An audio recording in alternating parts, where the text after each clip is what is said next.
அடர்ந்த காட்டு நடுவில் ஒரு நரி தனியாக வாழ்ந்து கொண்டிருந்தது. அது மிகவும் புத்திசாலி, ஆனால் கொஞ்சம் தந்திரமானது. ஒரு நாள் வேட்டையாடிக் கொண்டிருந்தபோது அது தெரியாமல் ஒரு வலையில் சிக்கிக்கொண்டது. தப்பிக்க முயன்றது, ஆனால் முடியவில்லை. அதன் கண்களில் பயம் தெரிந்தது. அந்த நேரத்தில் ஒரு நல்ல மனம் கொண்ட மரத்தொழிலாளி அங்கு வந்தார். நரியின் கஷ்டத்தை பார்த்த அவர், இது ஒரு உயிர்தான் என்று நினைத்து வலையை வெட்டி அதை விடுவித்தார். விடுதலையான நரி, நன்றி, நான் உங்களுக்கு எப்போதும் உதவுவேன் என்று சொல்லி சில நாட்கள் காட்டுக்குள் மறைந்தது. அதே காட்டில் அந்த மரத்தொழிலாளி நடந்து கொண்டிருந்தார். திடீரென்று அவர் ஒரு ஆழமான குழியில் விழுந்தார். அவர் உதவிக்காக கத்தினார். அந்த சத்தத்தை கேட்டு நரி அங்கு வந்தது. ஒரு நிமிடம் நின்றது.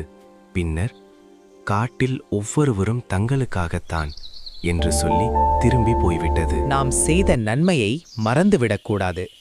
நன்றி மறப்பவன் ஒரு நாள் துன்பத்தை சந்திப்பான்.